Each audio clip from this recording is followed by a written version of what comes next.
Looking at our world from a theological perspective. This is the Theology Central Podcast, making theology central. Good afternoon, everyone. It is Friday, February the 4th, 2022. It is currently 4:51 p.m. Central Time, and I'm coming to you live from the empty sanctuary of Victory Baptist Church, located right here in the middle of nowhere, Texas. And I know it's Friday. And that means we're basically just one day from concluding the Bible study exercise for this week. And I feel frustrated and somewhat disappointed that we really didn't have the opportunity maybe to do as much as we needed to for this Bible study exercise. But obviously I cannot control the weather. And here in West Texas, we got hit with a winter storm. That basically stopped me from being able to come to the church on Wednesday and Thursday. So here we are, Friday. We're at the end of the week, really one day left. And I don't want it to, can I say this? I don't want it to feel like that we didn't do justice to this week's Bible study. Yes, I'm doing that on purpose because this week we have been working on Genesis 39 and chapter 40, some passages, some sections in Genesis 39 and 40, but we've really been talking about injustice and justice. And I know the term justice has been being used so much within culture. And some Christians, when you start talking about justice, they start thinking you're talking about social justice and that you're liberal, and everyone loses their minds. And I really wanted us to focus on the biblical concept of justice and really wanted people thinking about it, looking up scriptures in regards to it, so that they would really be challenged to think biblically in regards to this subject. Now, I think there is a tendency and a lot of preaching maybe to focus on what do you do when you are a victim of injustice? What do you do when someone doesn't treat you in a just way? And we definitely have talked about that and a number of studies and the sermon I did last Sunday. I really think I've addressed that issue as much as possible. Well, I'll put it this way. I think I've addressed it in many ways, maybe not as much as possible, but I definitely want you to at least consider that when you are a victim of injustice, when someone does not treat you in a just manner, what is the biblical way to respond? We definitely need to have that down. But I think we've done a lot of discussion about that. But the one area that I'm afraid often gets overlooked is, and again, we can see why we would put the emphasis on how do you respond when you're not treated in a just way, because it really becomes about, well, we definitely tend to react strongly when we are mistreated and we are not treated in a correct way. So we can see why we would put the focus on that. We're not so quick to put the focus on us when it comes to our responsibility. Right? So in other words, it's one thing to go, okay, how should I react when I'm treated in an unjust manner? Because I want to know how I should move forward and how I can get past this. It's almost like we look at the way we handle injustice. It's about us and our own mental health and about us having a good, positive life. We almost view it in a very selfish way.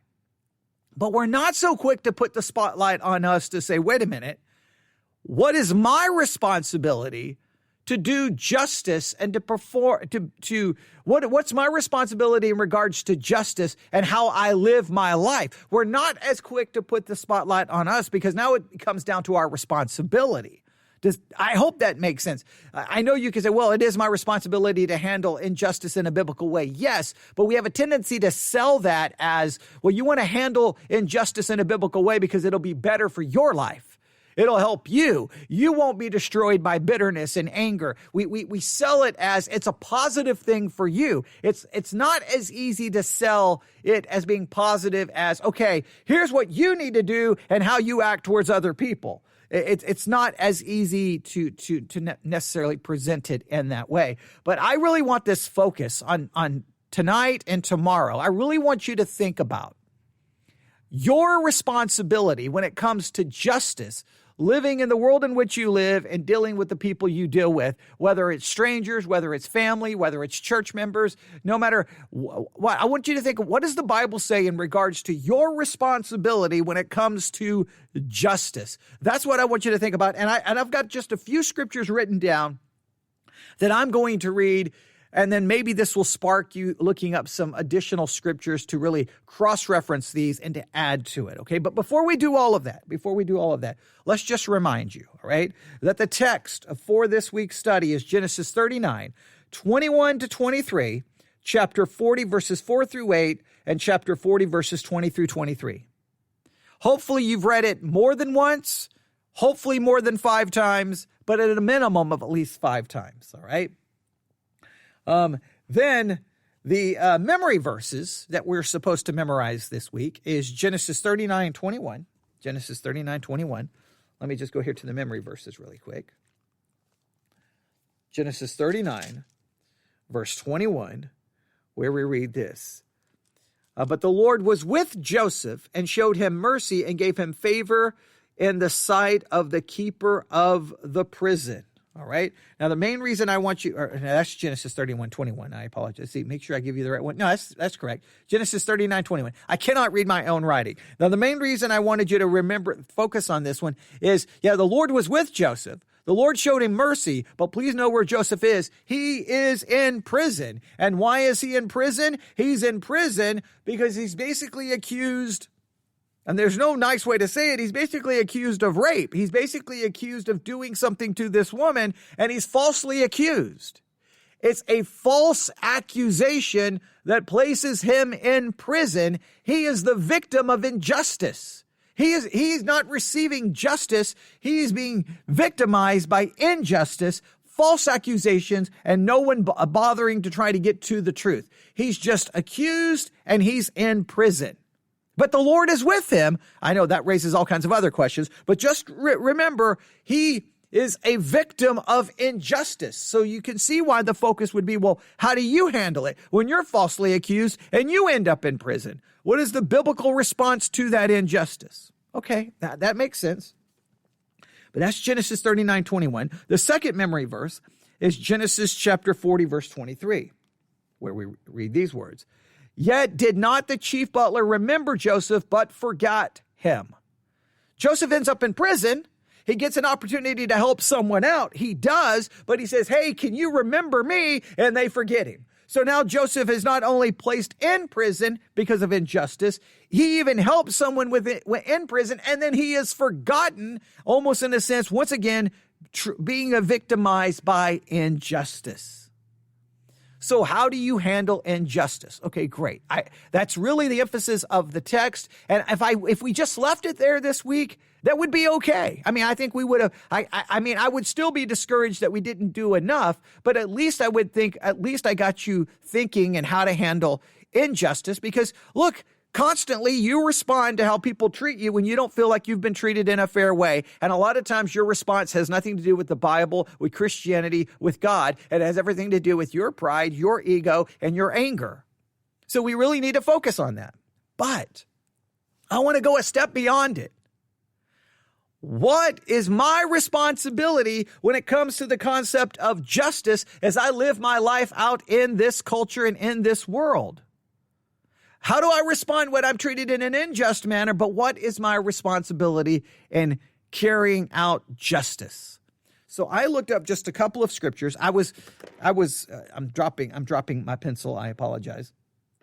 I was just in between live broadcasts. I was just kind of walking up and down the middle aisle of the sanctuary here in the church, and I just kept saying, okay, yes, I know we can talk about, I could turn on the microphone every day and talk about how should people respond when they're treated in an unjust manner. And it would always be convicting, because we can think of every situation where as soon as someone treats us in a way we don't think is fair is right, we typically respond in a way that's not biblical. I could turn on the microphone every day and talk about that, but I just think that we've almost left it to the cult. It's the lost people saying, we must be involved in justice and we must act in a just manner. And it's many Christians are like, well, that's that social justice stuff. But the Bible talks about us acting in a just manner. In fact, we We shouldn't have allowed this to be hijacked by the culture. We should have been the ones talking about it way before anybody else. So let's look up some scriptures. I just wrote a couple of down, all right? There's plenty I could look at. But the first one that I ended up with is Leviticus chapter 19. Leviticus chapter 19. Leviticus chapter 19.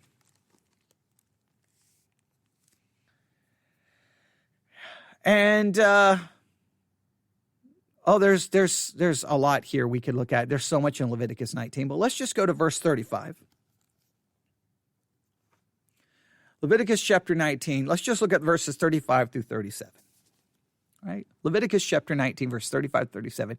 And this is your responsibility when it comes to justice.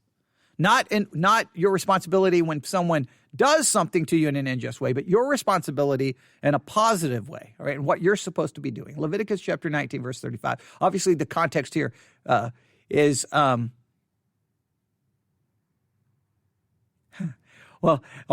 so much in this chapter. I may leave one for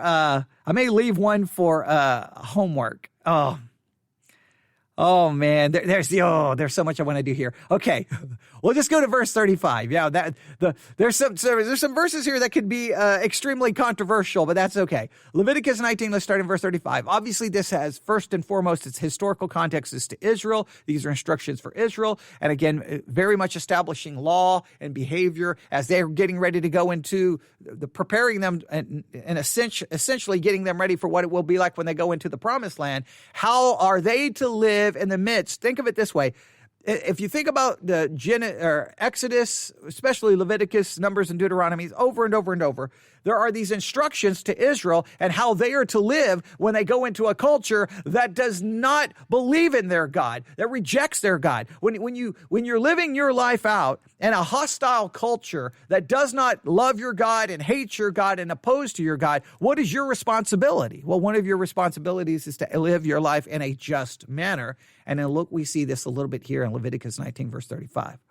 You shall do no unrighteousness in judgment, in metayard, in weight, or in measure. Now, what exactly is going on here? You shall do no unrighteousness in judgment, in metayard, in weight, or in measure. Now, maybe to get an idea of exactly what's being said here, let me read it from a number of translations so that you can just kind of hear what's going on here. Leviticus 19:35. Do not use dishonest standards when measuring length, weight, or quantity. New Living Translation. Do not use dishonest standards when measuring length, weight, or volume. ESV, you shall do no wrong in judgment and measures of length, weight, or quantity.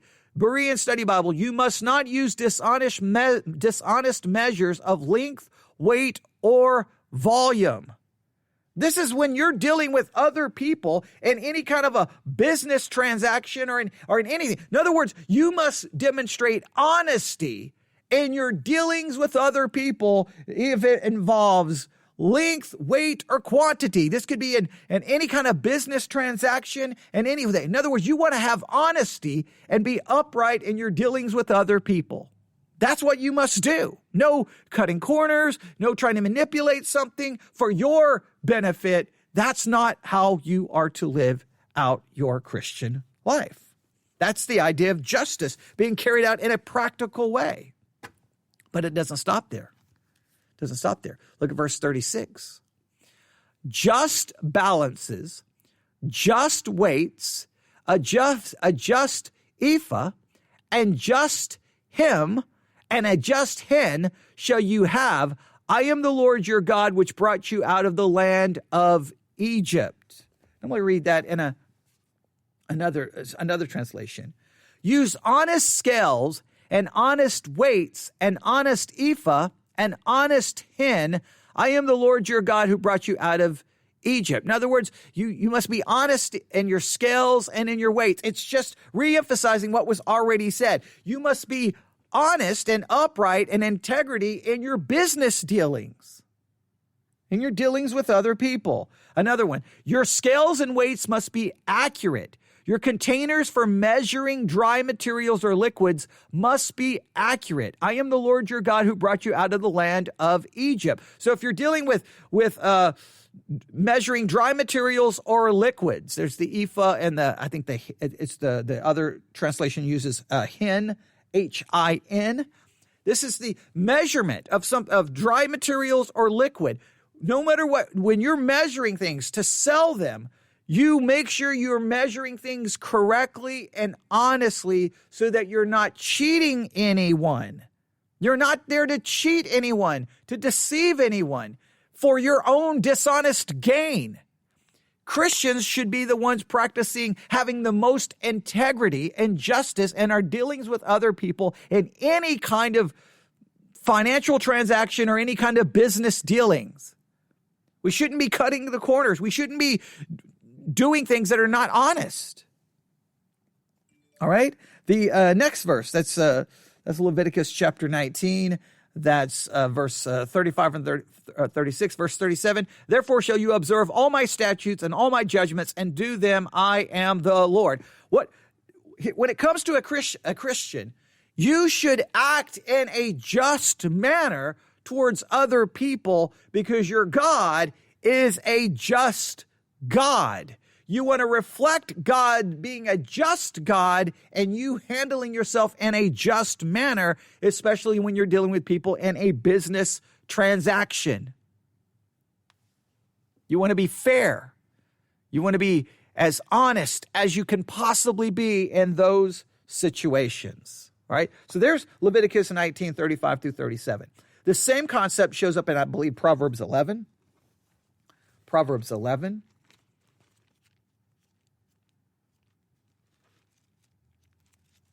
Proverbs chapter 11, I believe it's verse 1. Proverbs 11:1. Yes, Proverbs 11:1. A false balance is an abomination to the Lord, but a just weight is his delight. A false balance is an abomination. It's an abomination to God. See, we think of an abomination. Now, you'll hear Christians talking about homosexuality being an abomination before God. Well, what about just actions in business? Is that not an abomination before God? Look, someone will be church disciplined in many cases quickly for committing the abomination of homosexuality, but the abomination, of a false balance of not being accurate and fair in your business transactions and dealings, that in many cases is almost like, whatever. We have to be the ones demonstrating justice in how we conduct ourselves in those areas. All right. So there's Leviticus 19, 35 through 37. Proverbs 11:1. Let's go to Proverbs 31:9. Let's go to Proverbs 31:9. Proverbs 31:9. Proverbs 31:9, we read this. Proverbs 31:9. Open thy mouth, judge righteously, and plead the cause of the poor and needy. Proverbs 31:9. Another way we practice justice is when we speak up for people. When we speak up for those who can't speak for themselves, when we defend the helpless, we defend those who may not even be able to provide anything for us because they're poor and needy. Do you speak up, or do you have a tendency to be silent? Do you have a tendency to be quiet because you don't want to put the target on your back? We need to show justice in our business transactions. We need to show justice and the way we handle ourselves as an employee and as an employer. All right. So anything dealing with work and business, we need to demonstrate justice. But we also need to demonstrate justice when we open our mouth for people. We defend people. We speak up for people. Now, this is just one verse dealing with this, but I just want you to consider, how quickly are you to jump up and defend someone? How quickly are you to do that? There are some people who'll be like, nope, I'm not in that situation. That doesn't involve me. I'm just going to stay out of it, because if I get involved in that, then I'm going to have to deal with it. And a lot of people won't speak up. That's not practicing justice. You've got to open your mouth. We open our mouth to talk all the time. Just in many cases, we don't open our mouth to defend or to help someone.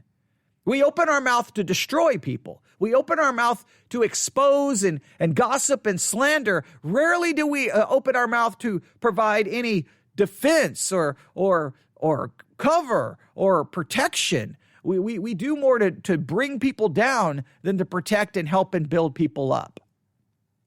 Open your mouth.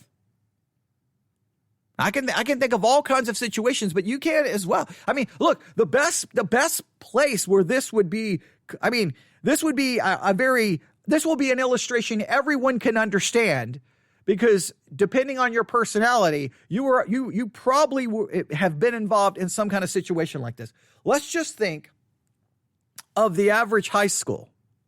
All right.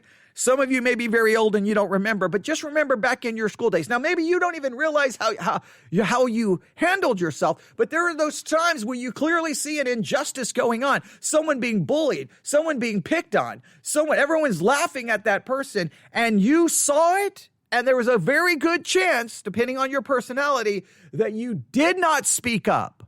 You may not have engaged in it, but you definitely did not come to their defense. You weren't going to put yourself you weren't going to put yourself in the middle of that, because now you were going to become the target of harassment and of joking and being made fun of or bullying.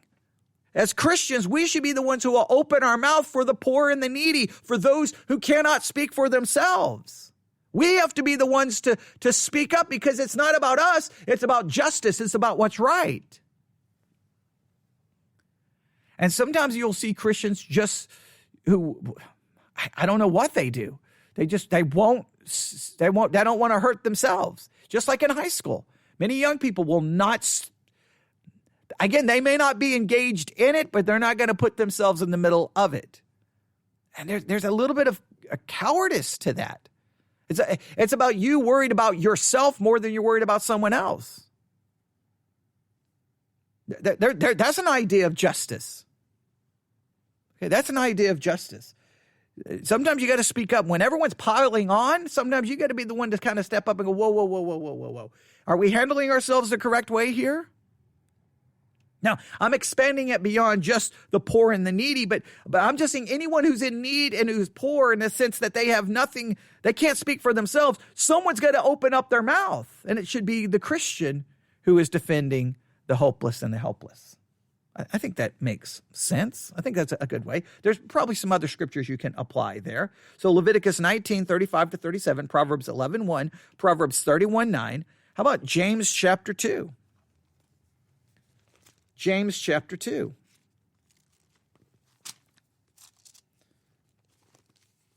James 2:1 and following. Everybody knows this one. James chapter 2, verse 1. My brethren. Oh, that's Will just brought up a good point. He says, speak up for the unborn, although not popular. Yes, I think speaking up for the unborn would be a situation where we're speaking up for the poor and the needy, in the sense that they cannot speak for themselves. So what can we do in those situations? How could we help in those situations? At least one, trying to remind people that they're human beings, that they have life, and that there's sanctity to that life. I think that would be one important concept there of what we can do. In many cases, I think in some cases that can be unpopular. I think within many Christian circles, speaking up for the unborn is very popular, where we may neglect speaking up for people in other situations. So, but yeah, it would definitely be applicable here. All right. James chapter 2, verse 1. My brethren, have not the faith of our Lord Jesus Christ, the Lord of glory, with respect of persons. For if there come unto you in your assembly a man with gold ring and goodly apparel, and there come and also a poor man in vile raiment, and you have respect to him that weareth the gay clothing, and say unto him, sitteth thou here in the good place, and say to the poor, stand thou there, or sit there under my footstool, are you not then partial in yourselves, and are become judges of evil thoughts? Now, this is a situation where if we're going to demonstrate justice, one of the things we can do is not practicing partiality or favoritism. In fact, my Bible above James chapter 2 says favoritism condemned.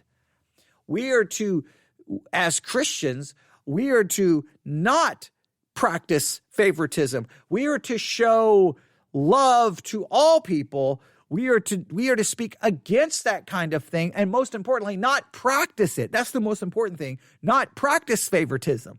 Not engage in that way of thinking. James clearly condemns it here. All right? He goes on to say, verse 5, hearken, my beloved brethren, hath not God chosen the poor of the world, rich in faith and heirs of the kingdom, which he hath promised to them that love him? But you have despised the poor. Do not rich men oppress you and draw you before the judgment seats? Do not they blaspheme the worthy name by the which ye are called? If you fulfill the royal law, according to the scripture, thou shalt love thy neighbor as thyself.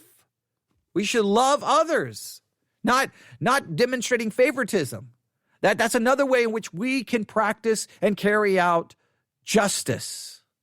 So we need to practice and carry out justice in our business and our employment and work and our dealing with people in any form of business transaction, being honest, being upfront, not having a dishonest measurement, dishonest scale. We are very upright, honest, and demonstrate integrity there. That's how we practice justice in the culture. We demonstrate justice and practice justice when we open our mouth for the poor and the needy. We speak for those who are defenseless and helpless, yes, including the unborn, but everyone we speak up for, and we're willing to put ourselves in the middle of it. And a lot of times people are, they don't want to hurt themselves. And you can't, you got to be the one to sometimes come to someone's defense and to try to ensure that justice is being carried out in some meaningful way. And then James 2 tells us not to practice favoritism. Not only do we not practice it, we would speak out against it. We would be like the one saying, no, that's not right. That's showing favoritism, partiality. We cannot do that. We need to demonstrate love for all people. Those are some just specific ways in which you can practice justice. But I want to point out another one, because it takes me back to the Leviticus passage, if I can speak correctly. Leviticus chapter 19.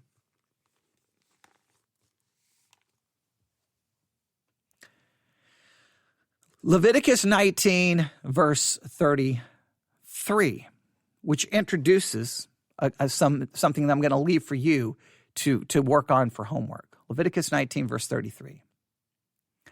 And if a stranger sojourn with thee in your land, you shall not vex him. But the stranger that dwelleth with you shall be unto you as one born among you, and thou shalt love him as thyself, for you were strangers in the land of Egypt. I am the Lord your God. Now, this is obviously specific rules for Israel living under kind of a theocracy. So I don't want to rip this out of its historical context, but the Old Testament definitely seems to give very specific rules on how Israel was to treat the foreigner, the stranger in their land, how it was to treat them. Now, we can get it. This gets into some very, very, very, I know, controversial subjects in our culture. I mean, I'm right here in West Texas. All right, you start talking about the stranger in the land. All right, someone who, in our terminology, in our culture, would be an illegal alien, an illegal immigrant, someone who's in the country illegally. how should a Christian view that? How should a Christian think about that? Now, listen carefully. I know there are countless issues to consider. I do not in any way, shape, or form want to oversimplify this. I do not want to in any way, shape, or form try to undermine all of the different issues related to this subject. I just think sometimes Christians turn into politicians before they turn into biblical students. So here's what I would challenge you to do. Just as we think about justice, just think about all of the rules that God gave his people in dealing with the strangers in the land. Just think of two. Just think of two concepts. All the rules that God gave Israel in regards to strangers in the land, and some of the rules God gave Israel in regards to the poor and the needy in the land. There's some very specific rules there, like even about how when they were harvesting, they would leave things for the poor and the needy. What were their responsibility for the stranger? How did they view them? Because the concept here is that, hey, you were a stranger in the land. You were a stranger in the land. You need to then be a reminder of the strangers in the land around you. And I want to make it very clear from a biblical perspective, we're the strangers. We're the illegal aliens, okay? We're the illegal immigrants because this is not our home. We're not from here. Our citizenship is in heaven. We're the illegals in a sense from a biblical perspective. So we should then remember those who too find themselves in that situation. Now, I'm not in any way, shape, or form saying countries should just throw out all rules and there should not be any borders. That gets into the responsibility of government. That gets into how government should handle this. But we need to remember, this is very important as a Christian. And so your homework is simple. I want you to just look at the scriptures. And I'm not trying to change your political views here. I just want you to consider all the scriptures about what God gave, the responsibility he gave to his people, Israel, and how they regarded strangers in the land and how they were to handle the poor and the needy. There's just some specific rules. Now, we understand there's some, at the same time, when you're dealing with the Bible, you're dealing with something very complex, right? There's all kinds of different moving parts because there's other situations where God tells Israel, go into that land and kill everyone. Man, woman, boy, girl, and child, everything. Just kill everything. There's some situations where like, whoa, that's shocking and that is horrible. And then there's other situations where God is like, hey, this is your responsibility to the stranger. I mean, even they're right there in Leviticus. I mean, what does he say right there in Leviticus? I'm just going to go back to a number of translations here. He says, the foreigner residing among you must be treated as your native born. Love them as yourself, for you were foreigners in Egypt. Another translation, this is Leviticus 19:34. Treat them like native born Israelites and love them as you love yourself. Remember that you were once foreigners. I'll just give you another scripture, Exodus 22:21. You must not exploit or oppress a foreign resident, for you yourselves were foreigners in the land of Egypt. I mean, I can find you all. There's lots of cross-references. Just run cross-references. What was Israel's responsibility to the foreigner and the stranger, and what was their responsibility to the poor and the needy? Now, all I'm saying is however you view things, you can't ignore that. You can't ignore that. Typically what I hear is illegal immigrants, they broke the law, and if they break the law, they should be punished. Okay, I understand that. And they would say the government has a right to law, and they did not follow the government should punish them. Now, it's really interesting that sometimes we want the government to punish people for breaking the law, and then the next minute you have Christians saying, well, Romans 13 doesn't apply, and we don't have to follow those rules. Sometimes we like the rules, sometimes we don't like the rules. We could get into a whole discussion there. But whatever you're doing, how much emphasis you want to place on law and borders and border control and walls, whatever your emphasis is on that, that's fine. You can have that emphasis. I'm saying that as a Christian, you can't ignore the rest of the thing the Bible has to say in regards to how we treat people from a biblical perspective. In other words, the idea of justice has to take all of these things into account. And I think I hear the emphasis in one direction and ignoring. Well, this is what happens. If it's a very liberal, progressive church, they will immediately go to these verses and emphasize these verses. And they may ignore other concepts about law, obeying the law, the government having a right to punish people who break the law. They may ignore that. And then you'll have many conservative churches will ignore the passages about, treating the stranger as, a native born. Now, of course, this is for Israel. I understand. But I'm saying at least the concept there, how do I bring that into my life? At least from a concept, because the Bible tells me to, not show favoritism. The Bible tells me to love even my enemy. So how do I work that? How do I handle that? What's the correct way there? What's the correct way?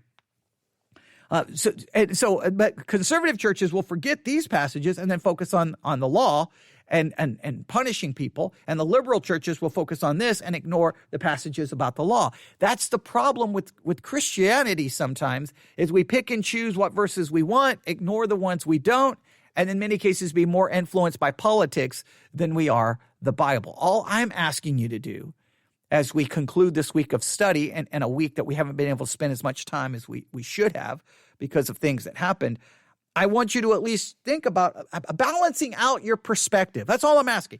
Balancing out your perspective.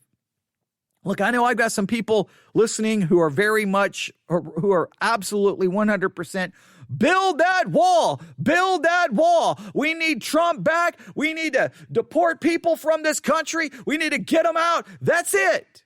Right. And they're very much there. They would still, they're brothers and sisters in the Lord, but they would really emphasize that. And there's probably I don't know what the audience breakup is. I think most would probably be closer to that camp. And then others, maybe there's a few would be more in a camp like, well, wait a minute here. What's a biblical way to look at this? How do we view this? And they may come across as being more liberal and not so much wanting Trump and a wall and deportation. They may want a different approach. Now, I know that there's societal issues, economic issues, social resources. There's so many. Look, there's not an easy decision. It's not an easy decision. But I think sometimes as Christians, we forget the Bible and we start looking at it politically. And if we're going to talk about biblical justice, we have to think about what the Bible has to say in regards to some of these situations and how to handle this. I'll give you an example. What if a child is born, he's brought here illegally, he's born here, and he's allowed to stay here in the United States? Some people think that right should be revoked. And or a child, say a child is brought here because if they're born here, obviously then they have citizenship. But if they're brought here as a child and they're given the right to stay here because they were brought here as a child, some will believe that right should be revoked and they should be deported. Others will believe, well, they were brought here as a child. They've already been here 5, 10, 15 years. This is pretty much the country they know. They should be given a right and be given a clear path to citizenship, and they should be able to do that, and this should be expedited because they've already been here 10 to 15 years, and, this is basically their home. I know that you can get all kinds of different arguments back and forth, right? I know I immediately said the children who are born here. Children who are born here obviously would be citizens. I'm talking about those who are brought here as a young child, all right? We can get into the different programs and how they've been classified. I'm not trying to use any of the political language on purpose because then that sends up, everybody goes crazy if you start talking any of the political language. But many times when I hear Christians talk about those situations, they're like, I don't care. They were brought here illegally. They don't have a right to be here. They need to get out. They're taking away resources from people who already live here, who are actual citizens here. They're taking away their jobs. No, they need to be deported. And it's like, okay, well, slow down. Okay, I understand what you're saying, but just think about it. How should possibly we view it from a biblical perspective? That's all I'm saying. When it comes to, because I want you to see that the concepts of justice here directly relate to issues that you encounter and culture. These are issues that, as a Christian, well, what is a biblical way of looking at it? It's not always easy. I asked the people in the Discord group the other day about the situation with the special forces going after the terrorist leader, who now we're getting reports that he actually blew himself up and his family as the American troops were approaching. We'll have to wait until all the information comes out. But I immediately brought that up as like, okay, so how do we understand this in light of the just war doctrine, which tries to understand war from the perspective of biblical justice and righteousness, and when can we support it, and when should we condemn it, and when is it right, when is it wrong? How do we view these kinds of situations? How do we view those drone strikes? Because initially I thought it was possibly a drone strike when I first saw the initial report. Turns out I think it was a little different. But even if it was a drone strike, how do we view that? And they're difficult questions. There's no easy answer in some of these situations. What I'm trying to get you to do is to think, okay, wait a minute. Here's the situation. All right. I hear all the politicians. I hear all the news channels. All right. I hear everyone on social media. Okay, everyone just stop talking. What would God have me think about this situation? What would God have to say about this situation? That's what I want you to learn to do. That's what I want you to learn to do. That because it's if we don't think that way, then we become the product of the culture instead of the product of the gospel. We begin to reflect culture than the gospel. I mean, I live here in West Texas, and there's strong opinions about immigration in this part of the country, obviously. Strong opinions. And I'm not saying that those opinions, whether I may initially agree or disagree with them, I'm not saying they're not valid. What bothers me is when I hear Christians talk and I don't hear gospel. I don't hear Bible. I hear political rhetoric. That's what bothers me. Now, I got no problem looking at the biblical situation and going, well, that's how God wanted Israel to conduct themselves as a nation. I can't necessarily say those laws should be our laws as a nation. Now, you could argue, should we adopt a law? Should we support laws that would be more in line with what God called Israel to do to the stranger here in the United States of America? Like, you could get into a whole discussion here, right? Clearly, these laws are made for Israel. No question about it. Here's the reason I bring this up. Some Christians will go to Leviticus and Numbers and Deuteronomy and different things of the Old Testament and go, I want that law as one of our laws. That behavior should be condemned because God condemned it in the Old Testament. I'm like, well, God also gave Israel laws about how to handle the foreigner and the stranger. Do you want that to be the law of the nation? And quickly Christians were like, no, that's only for Israel. So you want that law put in place, even though it was for Israel, and you don't want that law that was put in place for Israel. You see how we can do some really strange things. I understand it's a law for Israel. I don't want anyone emailing me arguing that I don't understand that. I'm saying that there's an attitude there. There's some principles there. And I want you to look them up for yourself. What did God tell them to do for the stranger, for the foreigner? And what did God tell them to do for the poor and the needy? Put it this way, compassion for the foreigner and compassion and care for the poor and the needy should not just be considered a liberal cause. It has to be understood as a biblical attitude when it comes to the biblical concept of justice. There's no easy answers. There's no way to even pretend there's an easy answer. There isn't. Because there's so many social issues that I'm very aware of economics and all kinds of other things, of security, national security. I understand how all of this works. And I understand that the idea about law breaking and obeying laws. There's so many factors there that I understand. And there aren't none of these situations are going to be easily fixed. So think about it this way. Here's what I think sometimes is interesting. The culture is so divided on these issues, and nobody in the culture can agree, and they yell and scream at each other. What's kind of depressing is if you bring up some of these issues even within the church, you get the same kind of division, disagreement. Maybe not quite the same level of yelling. You may get church splits, but it just seems like that we can't even really find agreement within the body of Christ.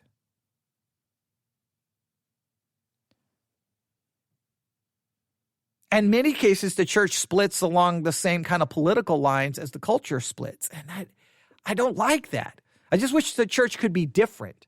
I don't want us to have the same political divisions. Our division should be over maybe hermeneutics, okay? Not over politics, but so many, people's politics creep into the church and they're like a poison. And I'll never forget, I think it was Discover the Word podcast, Discover the Word. And I don't even know how many years ago. This is like maybe back in 2015, 2016, back when, Trump was talking about the wall. And they did like a week-long or 2-week podcast series talking about the Christian attitude towards the foreigner, towards the immigrant. And what does the Bible have to say about it? And that I think they said at the time it became one of the most controversial studies they had ever done. And they got so many emails because people just lost their minds over the subject.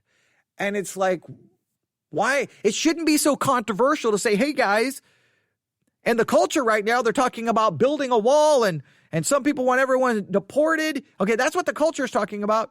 Okay, let's ignore all of that for 2 weeks and let's figure out what the Bible has to say. And immediately people get mad. All I'm saying is that just cannot be the way we conduct ourselves. It just cannot be the way. We still may come to a conclusion. I bet you if I discuss this with most of the listeners, and we went through all the scriptures, go, man, the scriptures definitely seem to say we should have this attitude. There's a good chance that even after we looked at all of that most would still come to a conclusion. Yes, but I still believe in a strong border and laws, and people still may come to that conclusion, and that's okay. But hopefully, whenever they talked about it, you could hear more Bible, more scripture, more,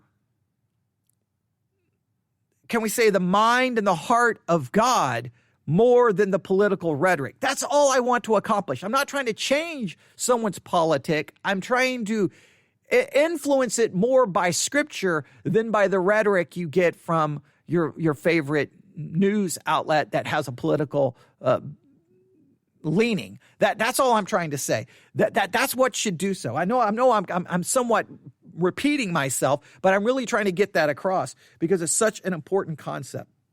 We talk about what to do think about it. This is the way some people handle it, just dealing with this idea.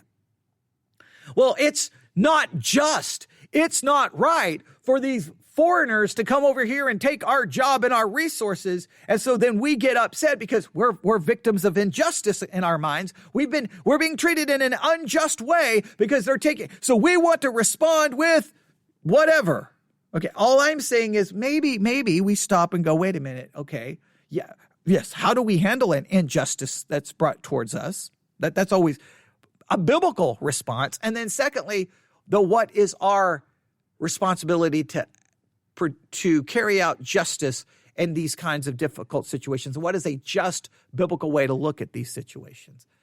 I think that's all I'm trying to say. I know I'm trying to protect myself from getting bombarded with emails because I know I'm walking on, you talk about a spiritual pitfall. You get near this, you're going to cave in and in this case, the pit has spikes at the bottom and you're going to impale yourself on the spikes at the bottom of the pit. There's no win in even bringing this up. That's why most pastors just avoid this with everything in them. And I understand why, but I just think it's wrong to neglect this very difficult situation. So I've given you some verses on justice, right? Handling ourselves in business transactions, opening our mouths for those who are defenseless, and not showing favoritism. Those are clear biblical examples of how we can carry out justice in our lives and trying to act in a just way. We can all work to put that into practice. We can all do that. right? We can all do that in some way, shape, or form. I hope that makes sense. I'll just give you one example. I'm in Germany during Desert Storm, right? Our plane breaks down in New York City. We end up in Saarbrücken, I think it's Saarbrücken Air Force Base in Germany. I'm sent there to set up what's called a turnkey facility, not on the base, but in downtown Saarbrücken, so that troops that are injured on the front line who need surgical care can be brought to our hospital. It's called a turnkey facility because everything in the building is basically ready to go. You just go in, open the door, and take everything off the shelf, and you've got a full surgical unit set up and mental health, and you've got everything you need ready to go to treat the most serious wounded, right? I have a triage area set up. It's all ready to go. But that's located in downtown, so we had to transport back and forth. It was all kinds of crazy stories that I could tell you about everything that happened there. But it was a cool experience. But while I was there, I needed to buy some shoes. So I went to the base exchange. Basically, think of it as a department store on a military base. And you don't have to pay any taxes, so that's always a good thing. So I went and I purchased a number of things. And I can't remember all the things I purchased, but there was a number of things. And I purchased and I got back to the dorm and I looked and I'm like, wait a minute. They didn't charge me for the shoes. I just got these shoes for free, right? Now, everybody in the dorm room was like, whoa, man, that's awesome. And I'm like, no, that's not awesome. That's not a good thing. They're like, why not? I'm like, because I didn't pay for them.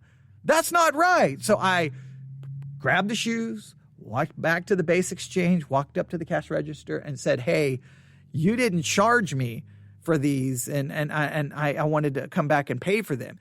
And I'll never forget the person at the register was like, why did you come back? Like, they didn't even understand why I came back. They were like, I wouldn't have come back. And I'm like, well, because they're not mine. They don't belong to me unless I purchase them. If I don't purchase them, that means, in a sense, I stole them, whether intentionally or unintentionally. That wouldn't be the right thing to do. Now, I'm going to tell you that there was a part of me that did not want to go back because that was extra money, right? There was extra money, and I could have used it for something else. So, I was like, I don't even think I had a stripe on my arm at the time. I was like, because I ended up being deployed for Desert Storm, like, right out of tech school. I just barely got to my first duty assignment. So I was like, maybe I had one stripe. I basically was, the lowest rank you could possibly be. So money was a very, there was not a lot of it, going around, but let's put it that way. So, I don't want you to think that I was godly and righteous. No, inside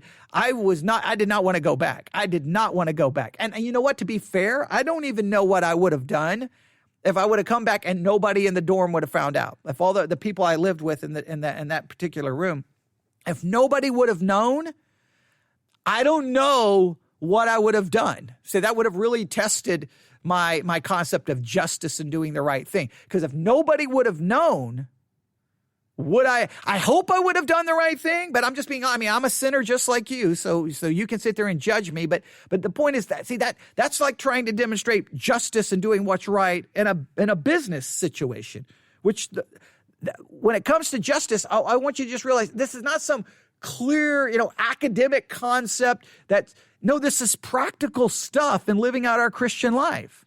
This is practical. How do we deal with people? How do we handle people? How do we care for people? How do we treat people? There's a biblical standard there.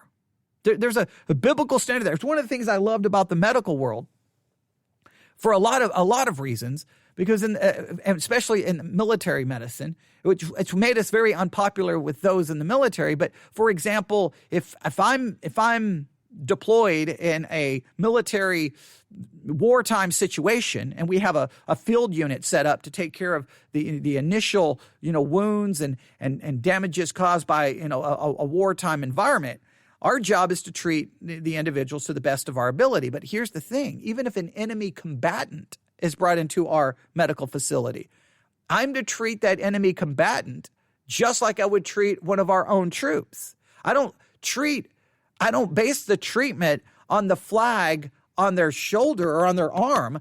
I base it on the severity of the wound and then how running basic triage. Okay, that person needs to be cared for. But no.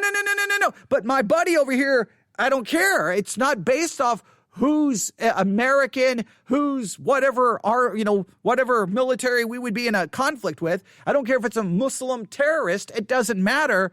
I treat the person, I'm not treating who they represent. Even if they're the enemy, even if I treat them and if they were to get away and to come back and maybe try to kill me, my job is to treat the person because it's treating the human being.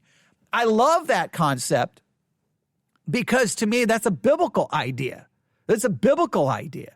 I know it goes against practical concepts. I know, no, they're trying to kill us. Why would you treat them? You treat our troops first. No, I base it off triage category. Not that. That's not the way we do things. Same in medicine. If a cop gets brought in who was shot, and then the person who shot the cop is brought in, the medical community is supposed to focus on treating whoever needs the most urgent care based off triage, not on who committed what crime. It's not based off that. It's based off who needs to be cared for. That's kind of that's a hard concept for some people to grasp, and they don't like it. They reject it. But to me, the Bible carries some of those same concepts there. We don't show favoritism. We love even our enemy. We turn the other cheek. We do what is just and right. We speak up for those who are hurt. There's some biblical concepts there, and I think I kind of love those biblical concepts. Because they're so contrary to my own nature, and they're so contrary to the culture. The culture can't fix its problems because it's so broken because they don't have a biblical standard. The biblical standard to me, it's comforting to me because it at least gives me a standard to strive for. I'm not saying in my heart I always would want to follow that standard. I'm not even saying that I would always carry out that standard because I'm an ungodly person. But I'm saying I love the fact that there's at least this is so different than how we live our lives. And so I just think that when it comes to biblical justice, we need to just spend more time thinking about it and meditating on it, all right? So I've given you some scriptures, but I just want you to really look up scriptures dealing with how to treat the stranger and the foreigner and how to treat the poor and the needy. Just so that you see it. And then you still may say, nope, I still want that wall. I still want Trump back in office, and I still want illegal immigrants deported. Fine. Just make sure it's balanced with the biblical perspective. That's all I'm asking. That's all I'm asking.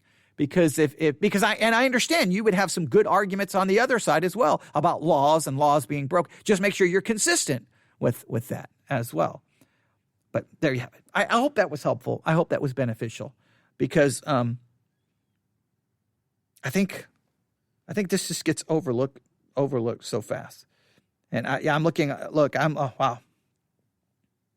Yeah, I'm looking at a number like Psalm 146:9. The Lord protects foreigners. He sustains the fatherless and the widow, but the ways of the wicked he frustrates. That's Psalm 146:9. Again, you're at least getting the heart of God in that. There's lots of I want to do all the cross-referencing for you, but I won't do that. I won't do that because I don't want to rob you. All right? I don't want to rob you in any way, shape, or form. But if you have any questions, you can email me, newsif@yahoo.com, and those on the Discord channel. Love to get your thoughts and perspective on that as well. And it's perfectly okay to say, I know what the Bible says, but I don't like it. I know that's what the Bible says, but I struggle with it.